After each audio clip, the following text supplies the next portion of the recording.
Hi friends, welcome to my story channel. நாம் இன்னைக்கு பார்க்க போகிற ஸ்டோரி என்ன அப்படின்னா, கணவன் செய்யக்கூடிய துரோகம் தெரிய வரும்போது பெண்ணினுடைய மனநிலை எப்படி இருக்கும், அதற்கான சொல்யூஷன் இதாங்க நாங்கள் பார்க்க போகிறோம். இதற்கான சொல்யூஷன் வீடியோவில் நான் கடைசியில் கொடுத்துருப்பேன். ஸோ ஸ்கிப் பண்ணாமல் பாருங்கள். வாங்க வீடியோக்குள்ளே போகலாம். கணவனினுடைய துரோகம் செய்யும்போது தெரிய வரும்போது பெண்ணின் மனம் அதை உடனே ஏற்றுக்கொள்ள முடியாமல் உறைந்து போன நிலைக்கு செல்லும். இது உண்மையா, இவர் இப்படி செய்வாரா என்ற நம்ப முடியாத குழப்பம், மனதில் வெறுமை மற்றும் திடீர் வலி உருவாகும். இந்த நிலையில் அவள் அழவோ பேசவோ முடியாமல் உணர்ச்சியற்ற நிலையில் இருப்பாள். தன்னை குறை சொல்லும் போது கணவன் செய்த துரோகத்திற்கு காரணம் தானே என்ற எண்ணம் பெண்ணின் மனதில் உருவாகும். நான் போதுமான அன்பு கொடுக்கவில்லையோ, என் குறையால் தானா அவர் இப்படி செய்தார் என்று தன்னைத்தானே குற்றம் சாட்டிக் கொண்டு குற்ற உணர்வு மற்றும் தன்னம்பிக்கை இழப்பு அதிகரிக்கும். துரோகம் ஏற்பட்ட பிறகு பெண்ணுக்கு தன் மதிப்பு, அழகு, திறன் அனைத்திலும் சந்தேகம் உருவாகும். நான் அவருக்கு போதுமானவளா என்ற எண்ணம் மனதை வலிக்கச் செய்து தன்னை மற்றவர்களுடன் ஒப்பிடத் தொடங்குவாள். இதனால் அவளின் தன்னம்பிக்கை மெதுவாக சிதைந்து உள்ளுக்குள் உடைந்த நிலை உருவாகும். கணவன் செய்த துரோகம் வெளிப்பட்ட பிறகு பெண்ணின் மனதில் எதிர்காலம் குறித்த அச்சம் உருவாகும். இந்த உறவு தொடருமா, குடும்பம் உடைந்து விடுமா, நான் தனியாக சமாளிக்க முடியுமா என்ற பயம் அவளை உள்ளுக்குள் நடுங்கச் செய்யும். இந்த அச்சம் காரணமாகவே பல பெண்கள் வலியை தாங்கியும் அமைதியாக இருப்பதை தேர்வு செய்கிறார்கள். குழந்தைகள் பற்றிய கவலையும் இருக்கும். கணவன் துரோகம் செய்தாலும் பல பெண்கள் குழந்தைகளின் வாழ்க்கை பாதிக்கப்படக்கூடாது என்ற எண்ணத்தில் தங்களின் வலியை மறைத்து விடுகிறார்கள். அப்பா அம்மா பிரிந்தால் என் பிள்ளைகளின் மனநிலை என்ன ஆகும் என்ற பயம் அவர்களை துரோகத்தையும் சகித்துக் கொள்ளும் நிலைக்கு தள்ளுகிறது. இந்த நிலையில் தாய் தன் வலியை விட குழந்தைகளின் எதிர்காலத்தையே முதன்மையாக நினைக்கிறார். கோபத்தை அடக்குறதுக்காக ஆத்திரம், வலி, அவமானம் ஆகியவற்றை பெண் வெளிப்படுத்த முடியாமல் மனதிற்குள் அடக்கிக் கொள்கிறாள். சண்டை, பிரிவு, சமூக விமர்சனம் ஆகியவற்றையும் தவிர்க்க வேண்டும் என்ற எண்ணம் காரணமாக அவள் சிரித்த முகத்தின் பின்னால் எரியும் கோபத்தையும் மறைத்து வாழ்கிறாள். இந்த அடக்கப்பட்ட கோபம் காலப்போக்கில் மன அழுத்தமாகவும் உடல் சோர்வாகவும் மாறுகிறது. மன அழுத்தம் தொடர்ந்து துரோகத்தை நினைத்து வாழ்வதால் பெண்ணின் மனம் ஓய்வில்லாத அழுத்தத்தில் இருக்கும். அதன் விளைவாக தூக்கமின்மை, உணவு விருப்பம் குறைவு, அடிக்கடி அழுகை, சோர்வு போன்ற பிரச்சனைகள் தோன்றும். வெளியில் சாதாரணமாக இருப்பதை போல் காட்டினாலும் உள்ளுக்குள் அவள் மனதளவில் மெதுவாக சிதைந்து கொண்டிருப்பாள். தனியாக உணர்வாள். குடும்பத்தில் இருந்தும் கணவன் அருகில் இருந்தும் பெண் மிகவும் தனியாக இருப்பது போல உணர்வாள். தன் வலியை யாரிடமும் பகிர முடியாத நிலை, என்னை உண்மையாக புரிந்து கொள்ள யாரும் இல்லை என்ற எண்ணத்தை உருவாக்கும். இந்த உணர்ச்சி தனிமை அவளை மனதளவில் இன்னும் அதிகமாக உடைக்கும். நம்பிக்கை குறையும். கணவன் செய்த துரோகம் பெண்ணின் முழு நம்பிக்கையும் ஒரே நேரத்தில் சிதைக்கிறது. இனி யாரையும் முழுமையாக நம்ப முடியுமா என்ற சந்தேகம் மனதில் வேரூன்றி விடுகிறது. இதனால் அவள் உணர்ச்சிகளை பகிராமல் எப்போதும் சந்தேகமும் பாதுகாப்பும் கொண்ட மனநிலையில் வாழத் தொடங்குகிறாள். துரோகம் தெரிந்தும் அவர் மாறிவிடுவார், காலத்துடன் சரியாகிவிடும் என்ற நம்பிக்கையில் பெண் சமரசத்தை தேர்வு செய்கிறாள். குடும்பம் உடையக்கூடாது, குழந்தைகள் பாதிக்கப்படக்கூடாது என்ற எண்ணம் காரணமாக அவள் தன் வலியை ஒதுக்கி உறவை காப்பாற்ற முயற்சிக்கும் மனநிலையில் வாழ்கிறாள். சுய அடையாளத்தை இழக்கிறாள்.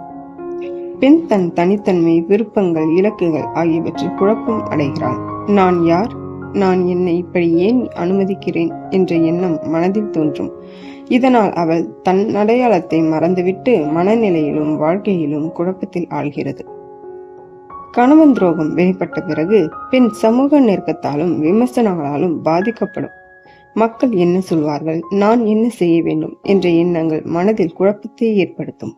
இதனால் அவள் உணர்ச்சி ரீதியாக கூடுதல் சுமையை ஏற்றுக்கொண்டு தனிப்பட்ட தேவைகளை மறக்கச் செய்வார். மனதில் பயங்கர குழப்பம். பெண்ணுக்கு மன்னிக்கலாமா இல்ல பிரியலாமா என்ற குழப்பம் உருவாகும். மன்னிப்பு செய்யும் போது எல்லைகள் மற்றும் நம்பிக்கையை பராமரிக்க வேண்டிய அவசியம் இருக்கிறது.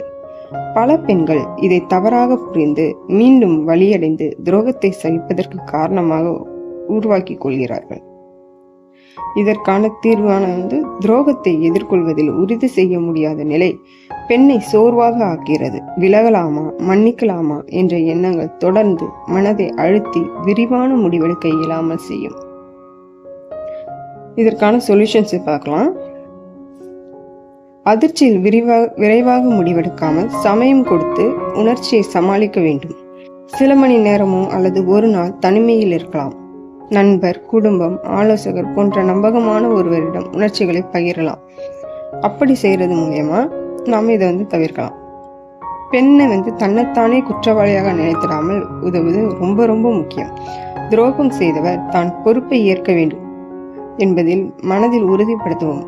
தனக்கே தவறு இல்லை என்பதை நினைவூட்டிக் கொள்ள தனிப்பட்ட உறுதிமொழிகளை பயன்படுத்தலாம். இந்த தன்னம்பிக்கை மீட்டெடுக்கவும் குற்ற உணர்வுகளை குறைக்கவும் உதவும்.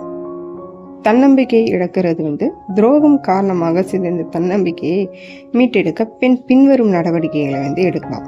சுய பராமரிப்பு, அதாவது செல்ஃப் கேர். உடல் மற்றும் மன ஆரோக்கியம், அழகு கவனித்து தினசரி சிறிய சாதனைகளை செய்யலாம். வேலை, கல்வி, ஹாபிஸ் மூலம் சுய மாற்றத்தை உருவாக்கலாம். உறுதிமொழிகள் நான் மதிப்பு மிக்கலாதான் இருக்கிறேன் அப்படின்ற மாதிரி அவங்களுக்குள்ள சொல்லிக்கணும். நம்பகமான ஒருவர் அல்லது மன ஆலோசகருடன் பேசுவதால் மனம் கொஞ்சம் வலிமை பெறும். பெண் துரோகத்தால் உருவான அச்சத்தையும் எதிர்கால பயத்தையும் சமாளிக்க ஒரு சில வழிகள் பின்பற்றலாம். என்ன அப்படின்னா, பாதுகாப்பு திட்டம் அமைத்துக் கொள்ளலாம். அதாவது தனிப்பட்ட நீதி, குடும்ப பாதுகாப்பை உறுதி செய்யலாம். நம்பகமான ஆதரவாளரை அணுகலாம். தோழி, குடும்பம் உறுப்பினர் அல்லது மனநிலை சமாளிக்க உதவும் தன் வாழ்க்கை திறன்களை வளர்த்து கொள்ளவும் இதெல்லாம் அவசியமா இருக்கும் அப்படின்றாங்க. நெருங்கிய முடிவுகளை மெதுவாக எடுக்கவும். உடனடி அதிர்ச்சி நிலையில் முடிவெடுக்காமல் நிலைமை சரியாக புரிந்து கொண்டு செயல்படுங்கள். குழந்தைகள் பற்றிய கவலையும் இருக்கும்.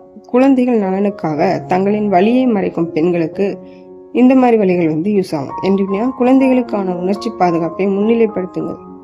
ஃபர்ஸ்ட் நமக்கு குழந்தைங்க தான் முக்கியம், நம்ம வேற எதை பத்தி கவலைப்படக்கூடாது அப்படின்றத முன்னாடி கொண்டு வாங்க. பிள்ளைகள் நெருக்கடியான சூழலை குறைவாக உணர வேண்டும். குழந்தைகளுக்கும் தேவையான ஆலோசனை, பாதுகாப்பான உரையாடலை வழங்கும்.